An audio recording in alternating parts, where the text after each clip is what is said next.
Қайырлы уақыт, құрметті әріптестер. Бүгін әдеттегідей каналымызда сабағымызға қажетті қызықты әдіс-тәсілдерді талдаймыз.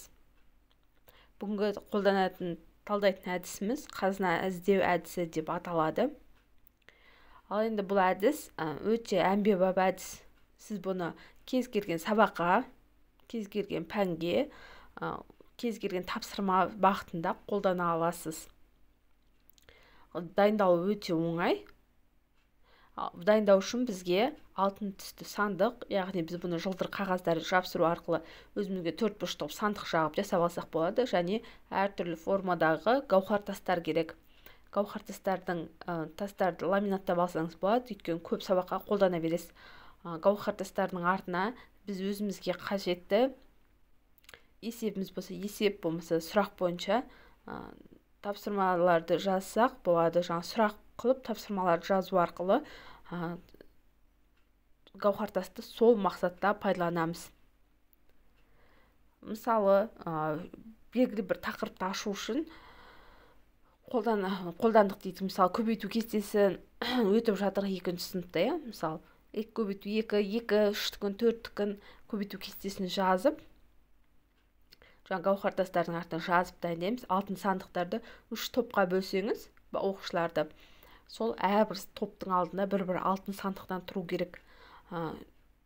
Сол жинаған гауһар тастарын сол алтын сандыққа апарып балалар салып отырады. Бұл әдісті сіз тағы да квест етіп жасап өтсеңіз болады. Яғни балалар бірінші тур бутылканың ішінде жасырылған қазынаның картасын табу деп алсаңыз болады. Одан кейін қазына аралына келу, одан кейінгі келесі өтетін этаптары бұлардың гауһар тастарды жинау етіп алсаңыз болады.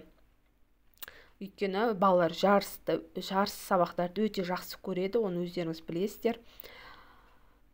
Сыныптың әр бұрышына шашырап тастаған гауһар тастарыңызды оқушылар табады, артындағы сұраққа жауап береді да өзінің тобын алтын сандықшасына алып келіп салып отырады.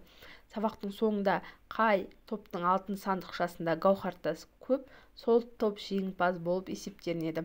Сіз бұл сабаққа өзіңіздің креативіңізді қосып, әрбір топ мүшесіне қайрақшылардың бас киімін кигізсеңіз болады. Болмаса белгілі бір атрибуттарын қолдану арқылы балалардың сабаққа деген ынтасын, қызығушылығын солай арттыра аласыз.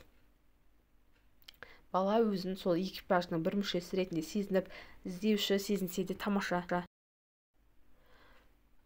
Сонымен қатар бұл әдісті ортаңғы буынға қолдансаңыз болады. 5-ші, 6-ші, 7-ші сыныптардағы да бұл қызықты әдіс деп ойлаймын. Жоғары сыныптарға қолданылғанын білмедім.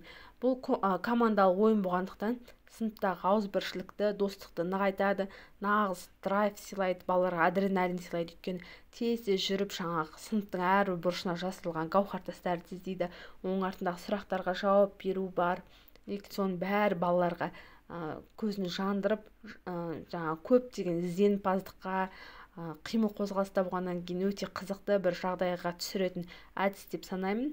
Бұны өзім сабақтарында жиі қолданамын. Математика сабағында бұл мен үшін өте таптырмайтын керемет әдіс болып есептелінеді. Сабақтың соңында гауһар тастарды санау арқылы сіз балаларға бал қоя аласыз. Қай топта қай оқушы белсенді болды, болмаса жалпы топ бойынша есептейсіз бе? Соны есепке ала отырып, балаларға есептеп беріп, сөйтіп жалпы топтың жалпы бағасын шығара аласыз деп ойлаймын. Құрметті әріптестер, еңбегімді бағалап, арнаға жазыла кетіңіздер, лайк басыңыздар, комментарий жазыңыздар.